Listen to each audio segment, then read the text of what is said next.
1972년인가요? 미국의 닉슨 대통령, 꽤 능력 있는 분이라 그럽니다. 그런데 그분이 여러분 잘 아시는 워터게이트 사건이 터져서 탄핵 받기 전에 스스로 사임했던 미국의 유일한 대통령으로서 세상을 깜짝 놀라게 했습니다. 그런데 그 닉슨 대통령을 도왔던 특별 법률 고문이죠.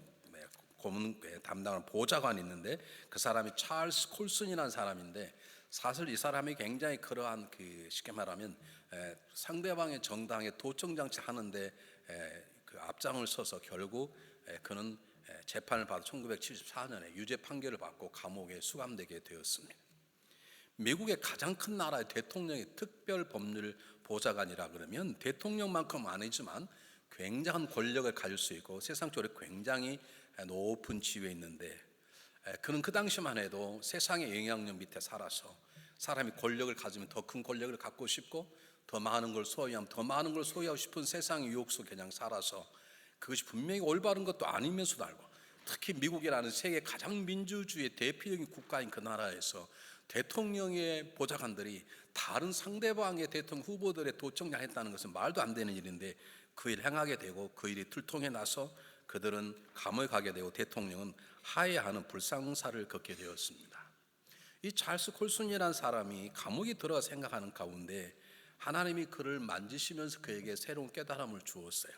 원래는 신앙인인데 세상 속에 살아가면서 삶의 좌표, 내가 왜 살아가야 되는 것인지, 삶의 방법이 무엇인 것인지, 진정한 행복이란 무엇인지를 생각하지 않은 채 그저 세상에 말하는 세상의 유혹 속에, 특별 보좌관인 게 어쩌면 다음에 대통령을 꿈꿀지도 모르죠. 지금 대통령의 비서가 지금 대통령 한국에 출마한다고 지금 한국에서 난리지 않습니까? 그와 마찬가지 그런 세상의 영향 밑에 살다 보니까 자기가 이곳까지 오게 되었다는 자기의 반성과 함께 그곳에서 하나님을 다시 새롭게 만나는 계기가 되었습니다. 그가 철두철미 회개하고 책 한 권을 썼는데 거듭남 Born Again이라는 책을 썼습니다. 그리고 그 책이 놀랍게도 베스트셀러가 된 것입니다. 그는 감옥에서 잡혀있는 죄인이었지만 그는 진정으로 회개하고 하나님 앞에 새롭게 쓰임 받아서 Born Again이라는 책 하나를 가지고 수십만 명의 사람들에게 하나님이 어떤 분이신지, 왜 우리가 살아야 되는 것인지를 가르쳐주는 하나님의 영향력으로 감옥에서 살기 시작한 것입니다. 여러분 지금 어떻게 살아가고 계십니까? 사람은 두 종류 있어요. 영향을 받고 살아가는 사람이 있고 영향을 미치고 살아가는 사람이 있어요. 그러나 그리스도인들은, 여러분 하나님 뭐라고 말씀하셨습니까? 너는 왕 같은 제사장이다. 너는 세상의 빛과 소금이다. 그 말은 성도들은 전부 다가 세상의 지도자입니다. 믿습니까? 우리는 세상에 영향받는 자라 세상에 영향을 미치는 자인데, 우리가 세상에 영향을 미친다 그럴 때 우리는 두 가지 영향을 미칩니다.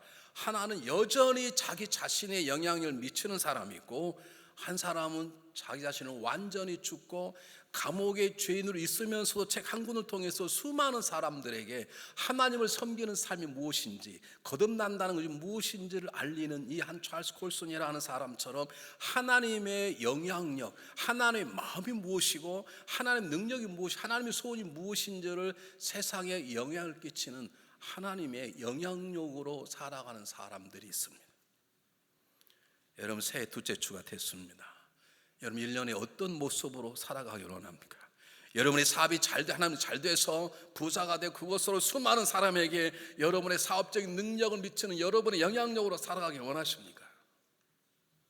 아니면 세상의 영향의 밑에 세상에 부르는 대로, 바람 부는 대로, 물결 치는 대로 살아가기를 원하십니까? 아니면 나는 완전히 낮아지고 그분이 나를 높이든 낮추든 관계없이 내 삶을 통해서 세상 사람들에게 하나님 믿는 사람은 저렇게 살아가는구나, 하나님 믿는 사람은 저렇게 부유해도 저렇게 살아가는구나, 하나님 믿는 사람은 저렇게 망해도 저렇게 살아가는구나 라고 하는 하나님의 영향력으로 살아가기를 원하십니까? 여러분의 소원이 무엇입니까?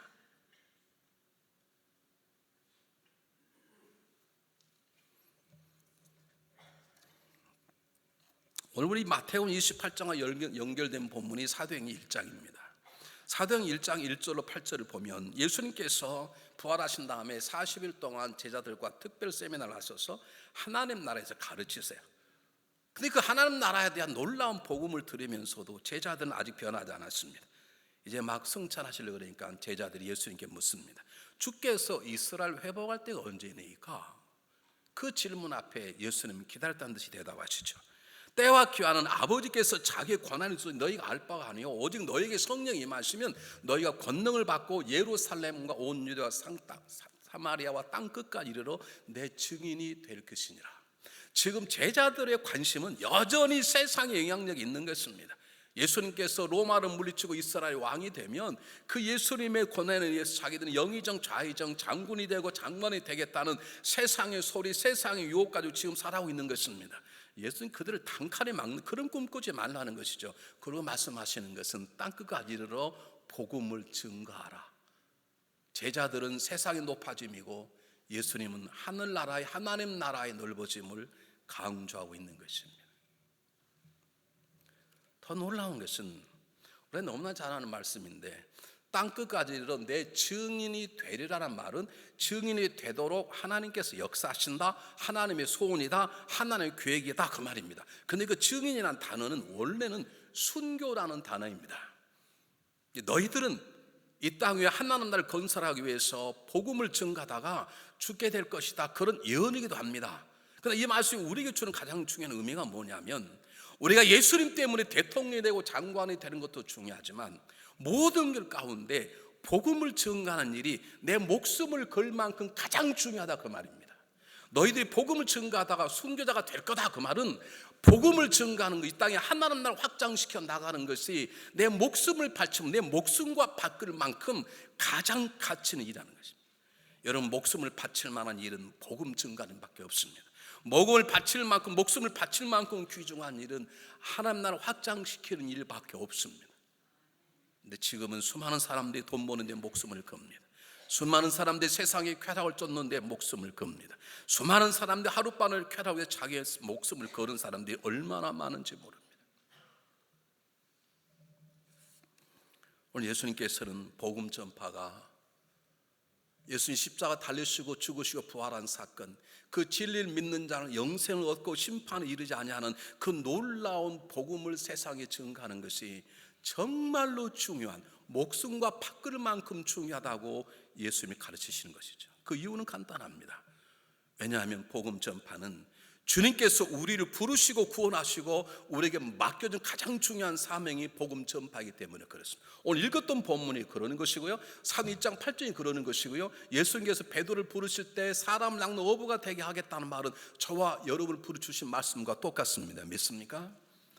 여러분 이 세상에서 복음의 능력만큼 강한 게 없습니다. 근데 그 복음이 왜 중요하느냐? 그것이 우리를 구원하시고 우리 주신 복음 전파의 중요한 사명이 바로 우리가 감당하는 사명이기 때문에 그렇습니다.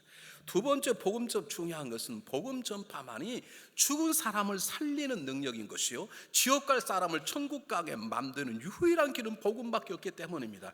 다른 방법으로는 죽은 사람을 살릴 수 없습니다. 다른 방법으로 지옥 갈 인생을 천국 갈 방법이 없습니다. 천하보다 귀한 생명을 유일하게 살리는 방법이 복음이기 때문에 복음 전파 일이 그렇게 중요한 것입니다. 세 번째 복음 전파가 중요한 이유는 복음을 전가하는 건 다른 사람 앞에 부끄럽게 한 사람에게 당신 예수를 만나면 당신 눈을 뜨게 될 거야, 그 말 한마디가 바디메오가 예수 붙잡고 눈을 뜨게 했던 것처럼 던진 한마디가 놀라운 결과를 맺게 하기 때문에 그렇습니다. 리빙스턴 중학생 한 학생이 주어진 하나의 말씀이 자라서 놀랍게도 아프리카를 변화시키는 어마어마한 복음의 열매를 맺게 되었습니다. 여러분 구두 닦였던 D.L. 무디가 주일학교 선생님 던진 말 한마디가 그 안에 뿌리자 그는 시카고 지역을 비롯해서 전 세계에 복음을 증가하는 위대한 부흥사가 됐고 그를 통해 구원받는 사람들이 얼마나 많이 생겼는지 모르는 것입니다. 여러분 세상에는 많이 심고도 적게 거두는데 복음은 눈에 보이지 않고 들리는 것들이지만 그것을 전파하기만 하면 그것은 사람을 살리고 지역을 바꾸고 역사를 바꾸는 가장 놀라운 일이기 때문에 우리가 복음 전파를 해야 되는 것이죠. 주님 그것을 말씀하고 있는 것이죠. 자, 여러분들에게 요즘 여러분이 준 기도 제목을 받고 어제 저녁에 기도를 하는데 참 감사하는 것은 올해 가장 많은 분들이 기도 제목을 냈어요. 160가정이 됐어요. 근데 그 중에 가장 많은 기도 제목을 다 세봤더니 우리 온 가족의 구원을 원합니다. 한국에 있는 친정 부모님, 한국에 있는 시부모님, 한국에 있는 내 동생들 구원받고 나 그 기도 제목이 제일 많았어요. 여러분 참 잘하신 것이에요. 왜냐하면 복음밖에 사람을 살릴 방법이 없고 그것이 우리에게 맡겨진 가장 중요한 사명이고 그것이 어마어마한 열매를 맺는 일이기 때문에 그렇습니다. 이걸 제가 다른 말로 오늘 제목과 합쳐서 말씀드려 보겠습니다. 복음을 전파하는 말은 다른 말로 말하면 예수 믿으세요 그렇게만 살라는 게 아니라 복음 자체는 하나님의 능력이기 때문에 하나님의 능력을 받지 않으면 우리가 하나님의 영향력을 받아서 집사가 되고 권사가 되고 장로가 되고 목사가 되었습니다. 믿습니까? 우리가 복음의 능력을 더 입어서 우리가 구원받았습니다. 믿습니까? 하나님의 영향력을 날 덮쳤기 때문에 보지도 않고 듣지도 못했던 예수를 믿게 되고 그로 인해서 계속 하나님의 영향력이 내 삶 속에 작동이 되기 때문에 내가 집사가 되고 권사가 되고 장로가 되고 목사 이곳 예배를 드리는 것입니다. 그러므로 복음을 전파하는 말은 너가 하나님의 영향력으로 새로운 사람이 되었느냐? 그럼 너를 새롭게 하는 하나님의 영향력을 다른 사람에게 전하고 살라는 것입니다. 여러분 사람을 살리는 분은 하나님 한 분밖에 안 계십니다. 여러분 지옥과 인생을 천국으로 길을 바꾸시는 분은 하나님 한 분밖에 계시지 않습니다. 역사를 변화시키는 분은 공산주의 철학이 아니요 오직 하나님의 능력 한 분밖에 없습니다. 저와 여러분이 사단의 종에서 하나님의 백성이 된 것은 그 하나님의 영향력을 받았기 때문입니다. 중요한 이제 우리가 그 영향력을 세상에 미치고 살아가는 거예요. 내 자신을 알리지 못해서 괴로운 게 아니라 우리가 괴롭다 그러면 내가 하나님 믿는 사람이고 나를 구원한 분이 하나님이라는 것, 내가 이렇게 사는 것 십자가 달리신 그분이라는 것, 그 이유 내가 지금도 살아야 할 유일한 이유가 있다면 그분을 위해서라는 것을 삶을 통해 입을 통해서 세상에 지음과 영향을 미치라는 것이죠.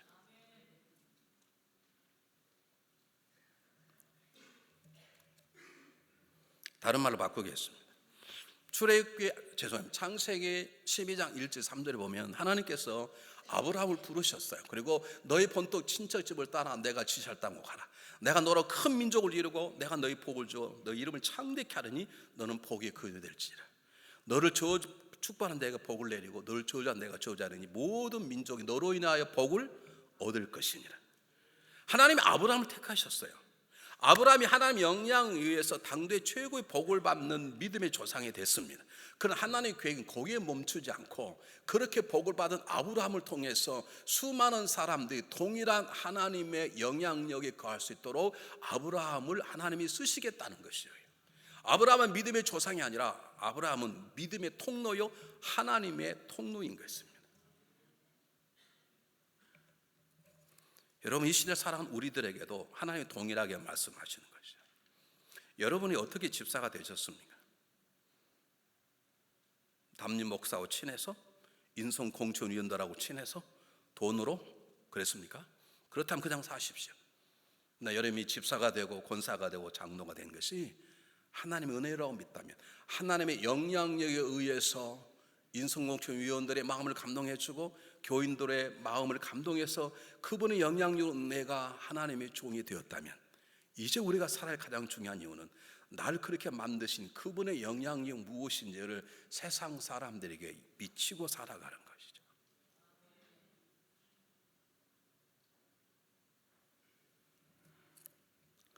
오늘 본문을 자세히 살펴볼 필요가 있습니다. 19절 20절은 우리가 너무나 말하는 것이고 제가 다룰 때 이 말씀하시고 제가 말씀하고 18절입니다.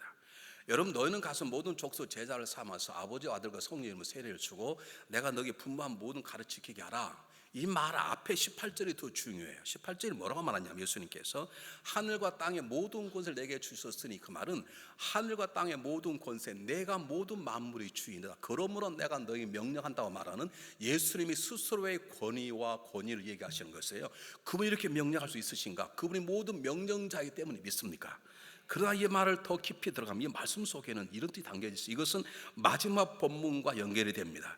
볼지어다 내가 볼지어다 말은 보란 말이 아니라 믿으라고 말이에요. 믿어라 내가 세상 끝나면 너희 항상 함께 왜 있다는 거야. 내가 항상 함께 하면서 너희들이 세상 속에 들어가 모든 족속의 속에 살아가면서 하나님이 이런 분이라고 하는 것, 하나님 믿는 사람은 이렇게 살아야 된다는 것, 복음으로 구원받는 사람은 이렇게 살아야 된다는 것을 영향을 미치도록 살아가도록 내가 하늘과 땅의 권세도 너에게 나눠주겠다라고 하는 것이에요.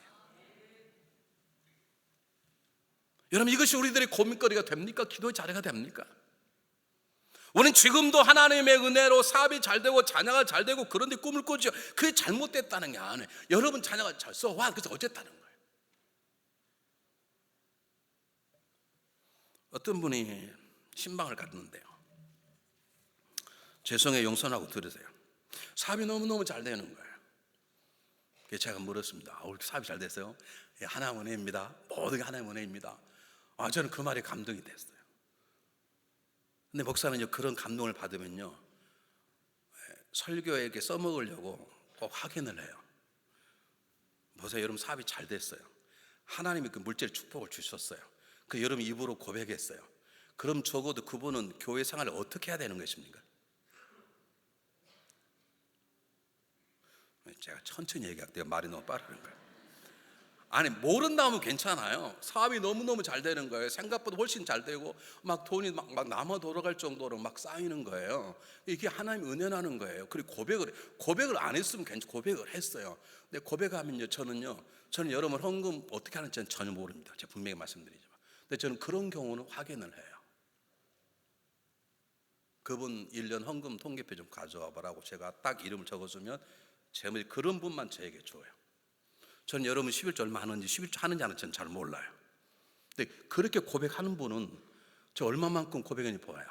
근데 그렇게 사업이 잘 된다는 분이 어떻게 11조도 하라고, 11조 안 하는 건 믿음 좋다 그러면 어떻게 감성금 안 하고, 그럼 입으로 만나는 것이, 여러분 고백하는 것하고 고백하는 거 가지고 살아가는 것하고 달라져. 하나님의 영향력으로 살아간다는 건 삶으로 살아가는 걸 말해요. 여러분의 평안함이 하나님의 은혜라고 믿습니까? 하나님의 영향력 때문에 여러분 가정이 평안한 걸 믿습니까? 그럼 그 평안함을 세상 사람들에게 삶을 통해서 보여줘야 돼. 여러분의 가정이 평안함이 하나님의 영향력이라는데 어떻게 옆집 아줌마하고 옆집 아저씨하고 계속 싸울 수가 있냐? 여러분의 사업이 잘 됨이 하나님의 은혜라면 그걸 좀 나눠야 되잖아요. 여러분의 사업이 잘 되면 하나님의 은혜라면 어떻게 LA 가가지고 그 집에다 물건 주지 말라고 그렇게 말할 수 있냐고요. 언제 그랬냐고요? 15년 전에. 뭐 지금은 그러면 안 계시겠지. 아니, 혼자 독점해서 한 5만 불 벌면 같은 교우들이 나눠서 한 2만 5천 5천 벌면 그게 더 좋지 않습니까? 사업 안 하신 분은 아멘 하시지. 사업 하시면 생각해 봐야지. 아니, 그 잘 팔린 아이템이 어디서 구해요? 근데 파는 가게가 하나는 자 포스 하나는 플레 놓으면 가르쳐줘도 되잖아요. 옆에 붙어 있다면 생각해 봐야 되지만 없어? 읽어 보니까 있네. 어떻게 그렇게 살아가냐고요. 하나님 은혜라며요. 아니, 하나님 은혜가 아니라면 나는 계속해. 하나님 은혜가 아니란데요. 뭐 자기 마음대로 하지만 하나님 은혜라며요. 하나님 은혜라고 고백했다면 고백한 대로 살아가는 것이 하나님의 영향력으로 살아가는 것이죠. 오늘 성경 본문은 그 말입니다. 하나님의 영향으로 살아간다는 결코 쉽지 않습니다.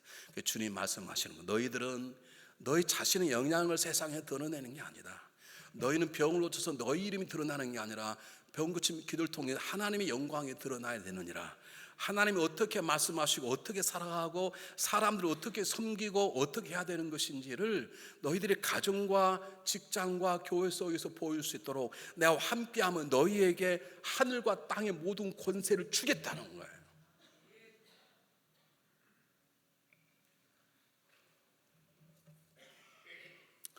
나 이번 기도 가운데 두 분인가 세 분이 젊은 집사님들 같으세요. 하나는 청년이고요. 하나님, 제가 있는 직장에서 하나님의 선한 영향력으로 살려 합니다. 할렐루야. 그렇게 돼야 되는 거예요. 아멘이 안 나오시죠?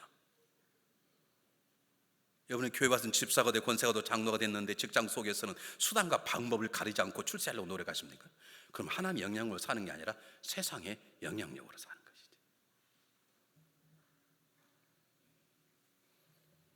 여러분, 세상은 세상의 방법대로 살아가다 우리를 유혹하지만 성경에 등장하는 수많은 믿음의 사람들, 그 하나님의 영향이 우리까지 오도록 살았던 수많은 사람들은 자기의 영향력을 내려놓고 자기의 욕심을 내려놓고 철저히 하나님의 영향력으로 살았던 사람이, 하나님이 어떤 분인가를 세상에 드러낸 사람, 입으로만 드러낸 게 아니라 말하지 않아도 그들의 언행 심사를 통해서 그들의 삶을 통해 사람들이 저희 하나님이 진짜로 할 정도로 하나님의 영향력을 세상에 끼치고 살았던 사람이, 그게 누구예요? 요셉이에요? 누구예요? 모세예요? 누구예요? 엘리야, 엘리사예요?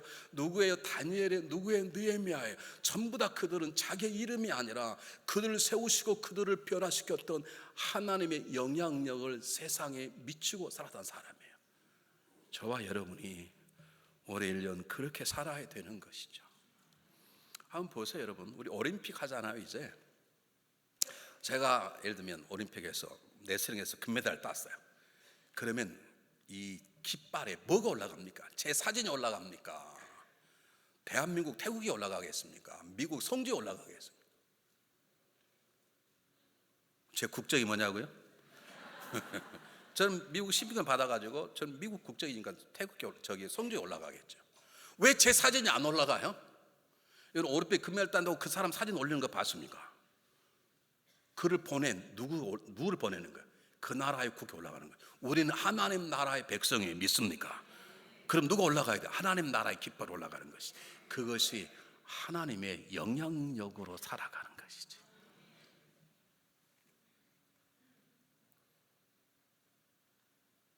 저는 우리가 그렇게 살았으면 좋겠습니다. 여보, 나는 당신 집사 된 게 정말 감사해. 난 당신 권사고 장로 된 게 정말 감사해. 당신 볼수록 권사답고 장로다워. 하나님의 은혜야. 이렇게 살아가는 것이 가정 안에서 하나님의 영향력을 사는 것이지. 집사가 그따위야? 그런 소리 나오면 안 되는 거지. 우리 신앙인이 들어서는 제일 안 될 가장 치욕적인 것, 죽음보다 두려운 것은 뭐냐면 얼굴이 못생겼어, 성격이 나빠, 어떻게 이렇게 키가 작고, 그것은 문제가 되지 않는데, 얘는 예수 믿는 사람이 그따위야? 집사가 그따위야? 권사와 장로가 그따위야? 목사가 그럴 수 있어? 이것은 죽는 것보다 들어서는 안 될 얘기죠. 왜냐하면 저와 여러분의 존재를 가장 중요한 이유는 하나님의 영향력을 세상에 드러내는 것이죠.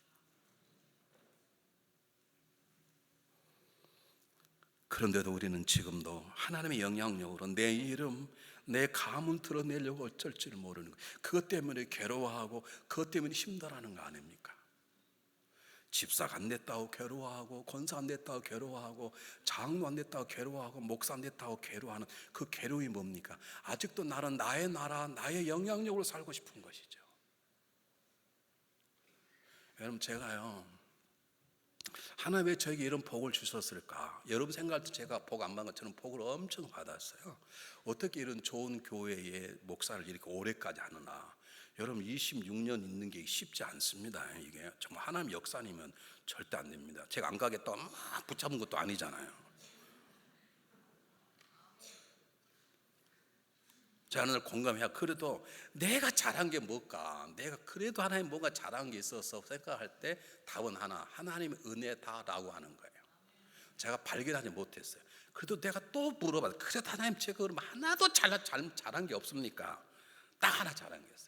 전 전도사가요 10년 만에 전 목사 안수를 받았어요. 제 친구들은 3년에 목사 안수를 받아요. 3번 할 정도로, 내 후배가 할 정도로. 친구들이 지나가면서 전화 와요. 야, 여기 LA 너 잘 있냐? 잘 있다. 너 지금 목사를 받는, 아니야, 또 전도사야. 너 뭐하고 자빠졌냐? 그럼 가는 거예요. 저는 그때 한 번 하나님께, 하나님 왜 이러시나이까? 제가 나는 그냥 간 목사 안수면 전도사로 가는 것이지. 제가 목사가 됐습니다. 미국 법은요, 목사가 되면 디컨 목사라 그래요. 이게 엘더 목사가 돼야 돼요. 엘더 목사를 8년 안에 안 되면 다시 떨어져 버려요. 다시 전도사가 돼요. 나 그걸 몰랐어요. 그냥 목사니까 그냥 뭐 엘더 못 되고 디컨이 어떠냐? 그냥 살았어요. 6년째 되는 애 연락이 왔어. 나 앞으로 2년 남았는데 2년 안에 엘더가 안 되면 너는 다시 전도사다. 이게 무슨 망신이에요 이게. 근데 여러분 아세요? 2년 만에 엘더가 못 돼요. 될 수가 없어요. 과정이. 논문 써야죠. 날마다 만나야 되죠. 근데 하나님 앞에는요, 전도사는 다시 하겠습니다. 하나님 그 마음을 주신 거예요. 제가 잘한 건 그거예요. 그래서 하나님께 기도도 하나님 전도사는 하겠습니다. 제가 꼭 목사가 됩니까? 선교사도 있고 다 그러는데 그냥 하지요. 하나님이 기적을 보이셨어요. 제 대학 다니는 교수 가운데 한국에 선교사 25년 나오신 분이 계신데 그분이 제 얘기를 듣더니 자기가 본부에다가 편지를 하나 쓰겠다는 거예요. 편지를 썼어요. 나 이 사람을 너무너무 잘 아는데 내가 이 사람에게 기회를 주고 싶다. 당신 나에게 권한을 맡겨달라. 권한을 맡겼는데요, 2년 해야 될 것을 그러면 그분 그 교수 밑에서 2개월간 배우면 목사한테 엘더를 주겠다. 참 이럴 때 아멘 안 나오면 여러분 심보가 이상한 거야. 남의 잘 되는 꼴을 못 보시는 거야. 아니 2년에도 지금 엘더가 못 된 전도사로 지금 아니 목사가 전도사가 돼버린다는데 이게 말이 되나요? 근데 나는 걱정 전도사 못 되면 복음만 증가하고 설교만 할 수 있는 싫다면 나가서 우리 집사람 둘이 설교 예배만 보면 되는 거지. 제가 딱 하나 잘한 게 그거 하나 잘했던 것 같아요. 다른 건 잘한 게 하나도 없는데 자랑하고 섰냐고요? 제가 뭘 말씀드린 줄 아십니까? 하나님의 은혜가 아니라고 은혜 없이 됐다고 말할 수 없는 것들이 없다는 것이 제가 그런 마음을 갖게 되는 것조차 사실 하나님의 은혜였어요.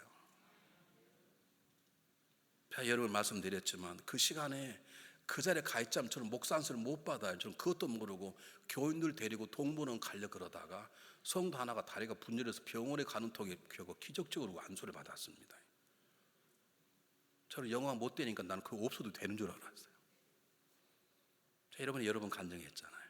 모든 것들이 하나님 은혜였고 지금 생각하니까 왜 10년 만에 목사 안수 받았느냐? 제가 전혀 준비가 안 돼. 신학대학 들어갈 때까지 성경 일독조차 해본 적이 없었거든요. 들어가서 성경을 읽었으니까 하나님 철두철미하게 훈련을 시키신 것 때문에 지금 생각 모든 것이 감사인 것이고 이것이 하나님의 영향력이에요. 하나님 저를 훈련시키기 위해서 가는 첫 번째 교회에 수요예배를 맡기다 그러는데 여러분 수요예배 성경 공부를 매일 한다는 게 얼마나 어려운 줄 아십니까? 성경을 일독도 안 하고 간 신학생을 그 다음 교회로 도망갔더니 거기는 주일 저녁 설교를 맡기는 거예요. 거기 얼굴로 잘생겼다고 맡겼는지 모르지만 주일 한국의 주일 저녁 설교를 전도사한테 절대 안 맡깁니다. 저는 그러면 죽는 줄 알았습니다. 그게 저를 변한 하나님의 영향력이었습니다. 저는 그 영향력을 우리 교회 부교역자들에게 맡기는 거예요. 그래서 이부도 해봐라, 새벽기도 해봐라. 제가 하기 싫어서가 아니라 저는 지금도 제가 다 하고 싶어요, 사실은. 이게 김주일 목사님 잘하셔야 돼. 지금도 내가 하고 싶어 욕심은. 근데 하나님 제가 받은 영향력이 제가 그분들 때문에 내가 세워지고 이만큼 변했기 때문에 난 그걸 갚고 싶은데 내가 어떻게 그분 다 은퇴해버리는데 어떻게 가서 갚아요? 그래서 제가 우리 교역자들과 함께 목회하자. 새벽기도 한번 나눠서 해보자. 왜? 내가 은혜를 받았으니까. 제가 여러분을 사랑하는 이유는 정말 목회의 자지럼처가 하나님의 영향 오늘 이렇게 서 있지 않습니까? 이 영향력을 누구한테 여러분에게 갚는 거예요. 제 사랑에 마음에 안 드세요? 내가 여러분을 놓고 저녁에 기도하는 이유는 제가 하나님의 은혜를 받았기 때문에 그 은혜 받는 것을 제가 누구한테 갚아야 여러분이 갚아야 될 거 아닙니까? 이제 그것 때문에 밤에 무릎 꿇고 기도하죠. 이건 쉽지 않다는 걸 제가 강조하는 거예요. 그래서 우리는 다음과 같은 몇 가지 걸 결심하고 떠나가야지 우리 하나님의 영향을 살. 첫 번째, 우리 자신에게 복음을 심어야 돼요. 하나님의 영향력은 복음으로 시작됐어요. 복음이 가장 강력한 영향력이에요. 믿습니까? 하나님의 복음이 가장 강력한 영향력이에요. 그리스도의 복음이 가장 강력해요. 내 안에 복음을 차고 넘쳐야, 내가 나에게 복음을 채워야 이것이 넘쳐날 걸 아닙니까? 여러분 이렇게 하면 이렇게 물이 담기면 이거 흐르지 않아요. 여기에 물이 차고 넘쳐야 흘러 넘쳐서 닿는 게 적시는 것이죠. 물이 담아있다고 넘치는 웬만큼 들어도 안 넘쳐요. 물이 채워야 넘쳐나듯이 복음으로 내 안에 채워져야 그 복음이 놀라운 영향력이 다른 사람에게 가정 안에서, 직장 안에서, 교회 안에서 선한 영향력으로 존재할 수 있는 것이죠. 복음을 채우십시오. 그래서 내일부터 있는 복음 학교에 나오십시오. 구약 속의 복이 무엇인가를 배우고 듣고 붙잡힌 바 되어야 돼요. 복음을 이해하고 복음에 감동받고 복음의 능력에 붙잡힌 바 되어야 우리는 하나님의 영향력으로 살 수 있어요. 믿습니까? 그러므로 복음을 들으십시오. 복음을 배우셔야 돼요. 복음의 감동을 받으셔야 돼요. 복음의 능력이 내 안에 채워져야 돼요. 그래서 복음이라 소리만 나면 무조건 참석하세요. 이단이 하는 건 아닌 이상. 그리고 복음은 내 안에 채워야 되는 것이죠. 두 번째는 우리 하나님 영향력을 살려면 나를 영향력이 변화시킨 하나님을 주목하는 게 중요해요. 복음 전파의 주역은 사실 선교사가 아니에요. 복음 전파의 주역은 선교 교회를 하는 중앙연합감력이 아니라 복음 전파의 주역은 하나님이세요. 믿습니까? 교회를 세우시면 하나님이세요. 나가서 말씀을 선포하게 하는 것도 하나님 능력이세요. 사도행 2장 47절 예루살렘 교회 부흥을 얘기할 때 주께서 함께함으로 주께서 모인 자의 수를 더하더라. 여러분 사도행전 11장 19절 이하의 안디옥 교회 부흥을 얘기할 때 주의 손이 함께함으로, 그 말은 무슨 말입니까? 교회 부흥과 선교의 모든 역사는 사람들이 하는 것이지만 사실 누가 주권자라는 거예요? 하나님이 주권자라는 것이죠. 우리가 이 세상 속에서, 우리 가정 속에서, 직장 속에서, 교회 속에서 하나님이 이런 분이시다, 하나님 사랑을 이렇다, 하나님이라면 이렇게 살았을 것이다 라고 하나님의 영향력으로 살아가려면 영향을 미치시는 그분을 직시하는 게 중요한 거예요. 그분을 직시한다는 말은 그분을 믿는 거로 끝나는 게 아니에요. 그분이 지금 내 안에, 내 앞에 내 손을 잡고 계시다. 그걸 믿고 살아가는 거예요. 그게 믿어지십니까? 우리는 지금도 사랑을 한번 별짓 다 하는데 주님 옆에 계시는데 안 그렇습니까? 아무도 안 보는데 뭐 진하게 한 잔 따라봐. 뭐가 아무도 안 보고 주님 옆에 다 보고 계신데. 차라리 믿음으로 주님 보시는 앞에서 멋지게 원샷 하지. 차라리 그렇게. 차라리 아무도 안 보는데 뽀뽀하면 뭐가 아무도 안 봐. 하는 다 주님 보고 계신데. 우리가 하나님의 영향력으로 살려가려면 하나님이 내 안에 계시고 내 앞에 계시고 나와 함께 계시다. 그걸 의식적으로 바라보는 거예요. 그것 없이는 우리는 하나님 사람만 안 보이면 우리는 세상의 영향력으로 여전없이 살아갈 수밖에 없어요. 왜냐하면 세상 영향 속에는 죄라는 게 있는데 죄가 주는 탁월한 쾌락이 있거든요. 죄는요 쾌락이었어요. 제가 어릴 때요, 제가 돈을 모아가지고 제 돈을 쓰는 것보다 우리 어머님이 주무실 때 우리 어머니 핸드백에서 돈을 꺼내가지고 쓰는 것이 맛이 달라요. 이건 제가 회개한 일이니까 하겠지. 이미 다 회개를 해. 그전에는 회개를 안 했고요. 세뱃돈 주면 모아가지고 있다가 돈 쓰는 건 별로 아까운데요, 우리 어머님이 돈을 잘 벌으셨어요. 그래서 항상 이렇게 핸드백에다가 돈을 넣고 그냥 잘 주무세요. 주무시면 우리 어머니 한 번 주무면 닭띠라 잘 못 일어나세요. 그러면 주무시면 우리 어머님 툭툭 한번 차보고 못 일어나시면 꺼내가지고, 저는 많이는 안 가져가요. 그때 100원 하나 가져가요. 그럼요 그건 얼마나 재밌는지 몰라. 왜 그런지 아세요? 그게 죄이기 때문에. 우리가 하나님 지금 내 안에 계시고 하나님 내 앞에 계셔. 안에 그분이 내 손을 잡고 계셔. 하나님 우리 식탁에 은밀한 가운데 들으시는 분이시야. 그분이 은밀하게 지금 듣고 계신데 식탁에서 식탁을 엎을 수 있어요? 이게 밥이야 샥 그럴 수 있나요? 하나님이 부부의 침대 가운데 앉아 계시는데 그 자리에서 쌍소리하고 싸울 수 있나요? 우리 하나님의 영향력으로 살아가려면, 야 역시 당신 하나님이 세우신 분이야, 하나님 지금 당신과 함께같이 그렇게 살아가려면 하나님이 내 안에 내 앞에 지금 내 손을 잡고 계시다. 주님 말씀하시는 거예요. 너희와 항상 함께 하겠다.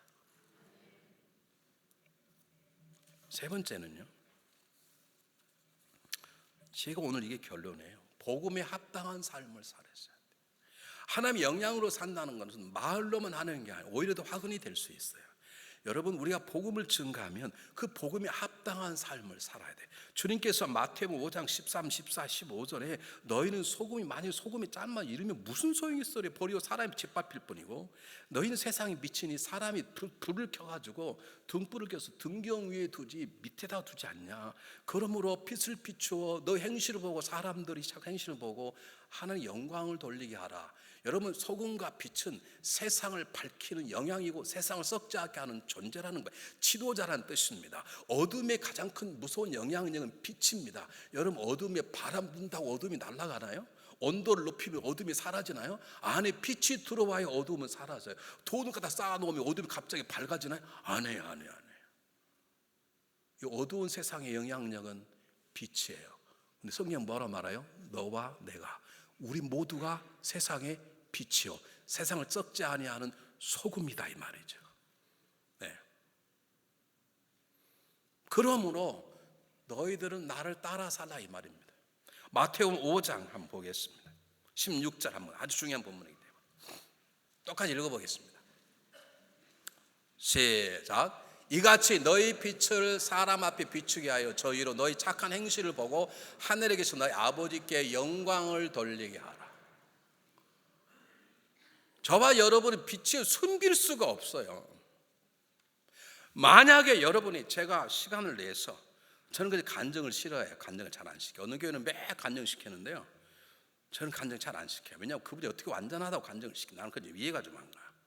자, 여러분이 간증을 시켰는데 지금 이 시간부터 한 주간까지 단 1초도 안 빼놓고 저는 이렇게 살고 이렇게 살고 이렇게 살고 이렇게 살고 이런 생각 이렇게 말하고 이렇게 말하면 누굴 만나고 하는 것을 단 하나도 감추지 않을 수 있다면 여러분은 하나님의 영향력으로 사는 것이고, 그 부분은 말 못하는데 그럼 여러분 잘못 사시는 거예요. 왜요? 저와 여러분 감출 수가 없어요. 우리가 빛인데 어떻게 감추어요? 물속에 소금이 어떻게 소금 맛을 이룰 수가 있냐고요.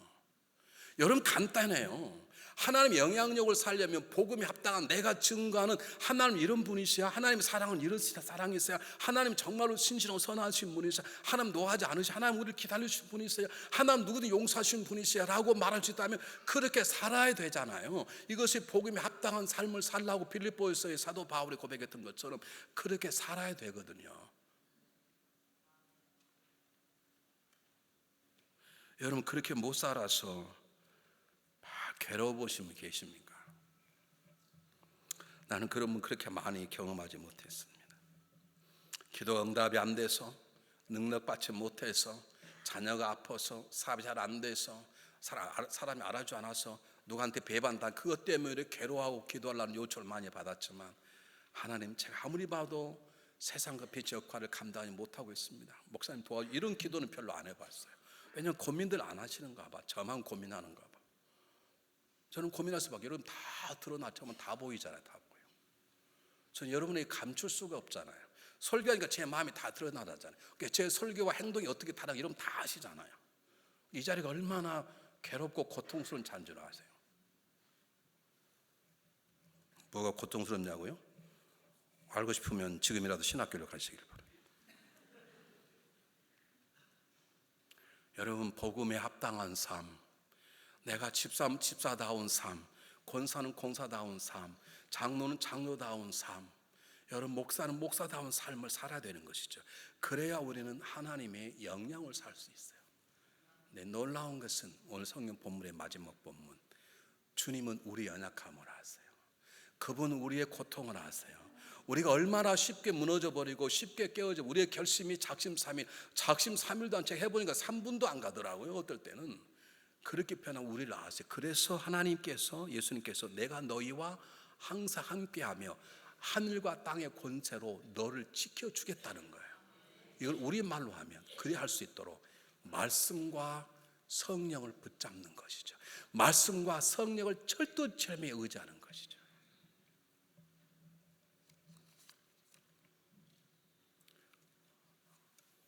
그래서 하나님은 정확한 분이세요. 예수님도 정확한 분이에요. 말씀은 하지 않은 것이야. 우리는 뭐라고 남 지적만 하고 끝나지 않아요. 아니, 예수님은 대안을 다 주시는 거예요. 넌 땅끝에 가서 하나님의 영향력으로 살아라. 너 자신을 드러내지 말고 하나님 어떤 분인가를 드러내라. 너를 통해 수많은 사람 영광 돌리도록 빛과 소금으로 살아라. 근데 내가 도와주겠다. 내가 너의 꼴을 다 아니까 그 말입니다. 그러므로 우리들은 말씀 속에 들어가야 돼. 말씀을 읽고 말씀대로 살게 해달라고 기도해야 됩니다. 내 안에 계신 성령에게 충만해달라고 기도해. 성령을 달라고 기도하는 게 중요한 게 아니고요, 하나님 저에게 성령을 부으시고 성령 인도한 대로 순종한 믿음을 달라고 기도하는 게 중요한 거예요. 얼마나 많은 사람이 성령 받고 쓰러진 줄 아세요? 얼마나 많은 사람이 말씀 읽다가 넘은 줄 와서 교만해가지고 이단에다 빠지러 왔어요. 중요한 것은 하나님 진리의 말씀을 알게 하고 그 말씀에 순종하는 마음을 주시옵소서. 하나님 저에게 성령을 부으시고 성령의 세변 음성에 순종할 수 있는 믿음을 주십시오. 우리가 그럴 때 우리는 함께 하시는 성령에 의해서 하나님의 영향력으로 살아갈 수 있는 것이죠.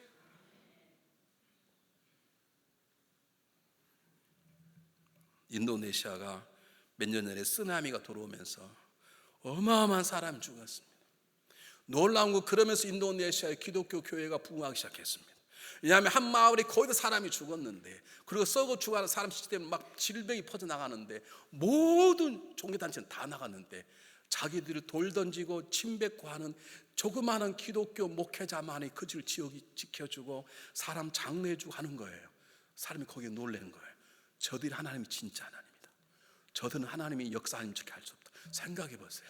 수만 명이 죽었는데 다 썩어 시체가 한 병이 들거나 다른 건 뭐 이슬 먹고 다 철수했는데, 개신교 목사들 굶주리고 핍박받고 돌에 맞고 침 뱉고 언제 죽을지 그 불안한 속에 그 교회를 지켰던 그 목회자들과 그의 가정이 그 지역을 안 떠나는 거예요. 그들의 장사 지내주고 세워주면서 사람들이 모여들기 시작한 거예요. 그들이 하나님의 영향력으로 산 것이죠. 요셉이, 모세가, 다윗이, 엘리사가, 다니엘이, 느헤미야 하나님의 영향력으로 살았어요. 베드로가 자기 자신만 꿈꿀 때는 도망자가 되었지만 그가 말씀과 성령에 붙잡힌 바 되었을 때에, 복음의 진리를 깨닫게 되었을 때에 그는 하나님의 영향력으로 살지요.